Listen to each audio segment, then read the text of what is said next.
I don't know if I would ever classify myself as an incel at any point in my life, but most certainly when I was very young, the first few girls that I asked out, I got rejected. In 6th grade, more specifically. And I remember it was one of the most embarrassing experiences I've ever had to this day that traumatized me to the point of being terrified with women for most of my life. So what happened was when I was in 6th grade, there was this one girl that I liked. I actually didn't really like her. It's just that all my friends started to get like girlfriends and stuff. I mean, it's all like puppy love. They're not like real girlfriends, It's 6th grade after all. We were still technically in elementary school. It's just the way that my school system was structured in Pennsylvania. But I remember there was this one girl who liked me, apparently, in 3rd grade. And I was like, you know what? Easy target. I'm going to ask her out.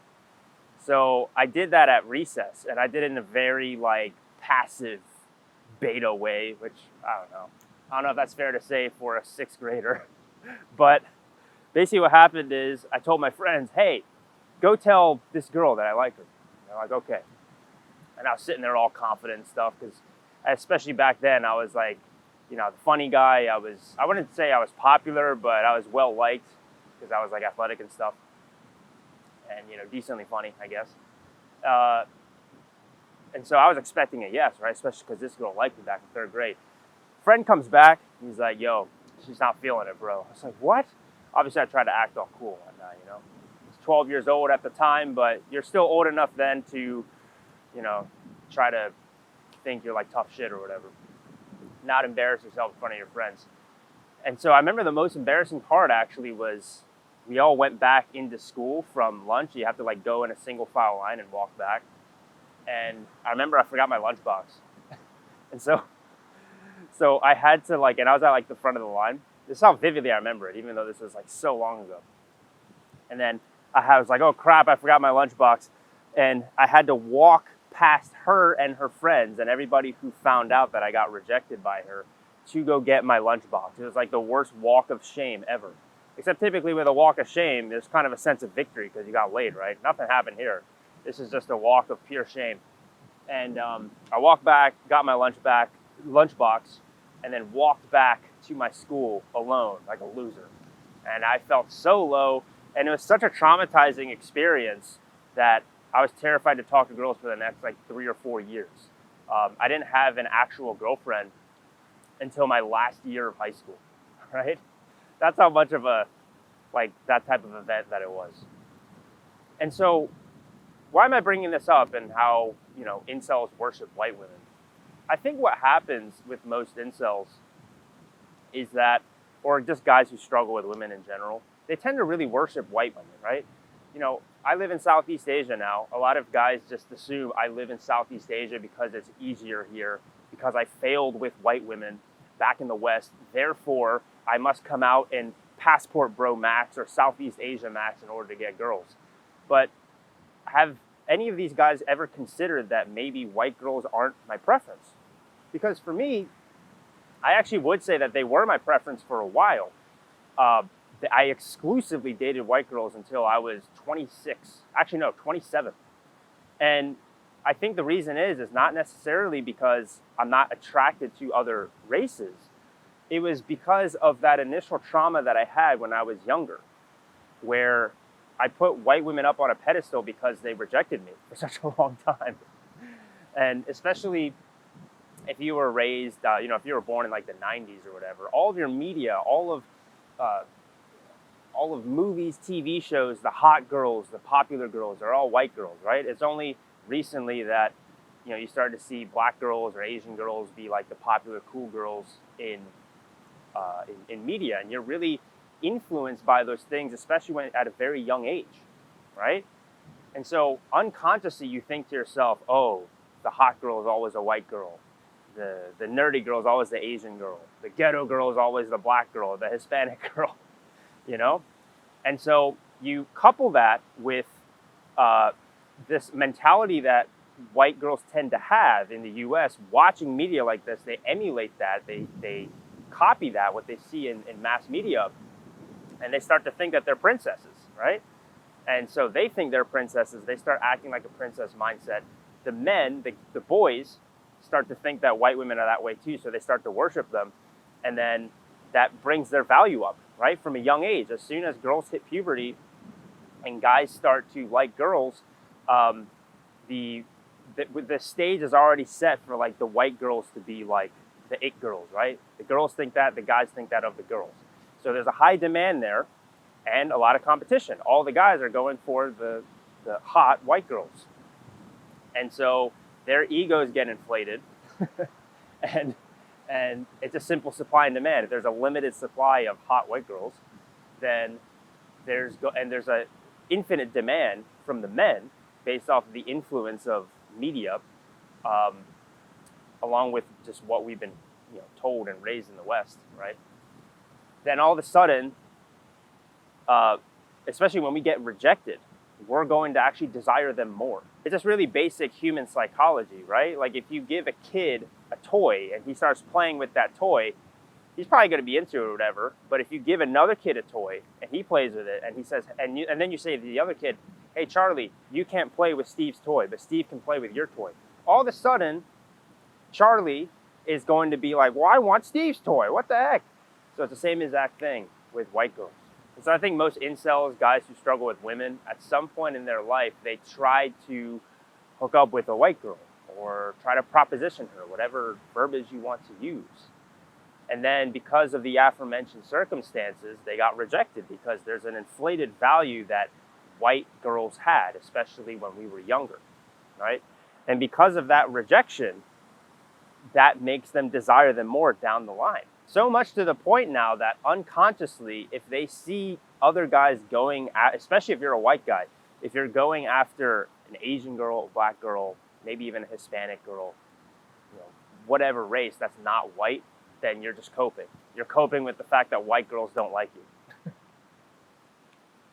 And more specifically, that white girls are only for Chad, the G.I. Joe looking white dude with the freaking 90-degree jaw angle. So, to bring it back to my own life, for me, once I started to not care as much about what people thought, it took a lot of introspection, a lot of meditation, a lot of life experience to get to that point. And just time, honestly, too, from like your past traumas. For me, that it was basically about age 27, like my late 20s, where I was like, you know what? These white women don't have power over me anymore. I'm going to stop chasing them. I'm just going to go after what I want. I'm going to date multiple races. I used to literally have a rule. I was like, oh, I only date white girls because if I date an Asian girl, it reminds me of my mom. It's like the same scenario as like the Asian loos, who say like, oh, the Asian girls who say like, oh, I can't date another Asian guy because they remind me of my brother, right? It's just bullshit, right? But I had that mentality. And Asian girls didn't remind me of my mom at all. It was just like this deep-seated thing that I had of like, well, I need to be able to like get the white girls because they rejected me when I was younger. And eventually I just stopped giving a shit and I just started dating girls that I had a connection with. And luckily now I have a connection with an Asian girl, right? And we've been dating exclusively for a little over a year now. And it's great, it's fantastic. There's some people that accuse me of being like a passport bro or she wouldn't be dating me unless I was like a white Westerner because I live in Southeast Asia now. I mean, before those types of things would bother me and I'd be like, oh, well, no, you don't understand. Like she comes from a family that doesn't care about that, or her family comes from money, so she's not in it for my money. I don't care anymore. I just don't care. And it's kind of nice when you're on your self-improvement journey over time, you just kind of stop giving a shit more and more, and that's where a lot of freedom is. And what's the point of this video? Well, if you're one of those guys that's just like obsessed with white women, you don't know why, I want you to think back and think, okay, would you be as obsessed with them if they didn't reject you earlier in your life? It's even possible that you succeed with them now, but you're still kind of obsessed with them because they rejected you before, right? That trauma is still kind of there, and it's almost like in an act of almost sort of revenge, you're trying to get with them, or they just seem so much more mysterious and amazing to you based off of whatever events happened earlier in your life. So as you all know, I always talk about Nietzsche on this channel, so I'm going to bring him into the equation here. And so Nietzsche believed that slave morality comes about when somebody says no to something you want. And slaves also, they envy their masters.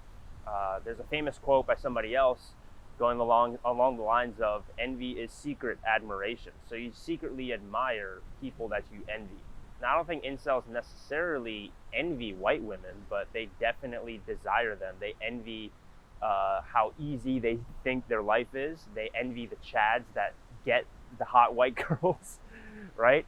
And so because of that, because they have that secret admiration there that's constantly there, formed from a young age, they have a tremendous level of power over them for their entire lives. It's almost like once they feel maybe their status is increased, maybe they've like looks maxed a ton, maybe they learned game, whatever. Once they feel that they have the ability to actually date these white women, then they'll almost sort of go on this mission to like dominate and get white women and just kind of treat them as like trophies, right? Like, oh, these are my trophies I've collected. These are my kills from my hunt.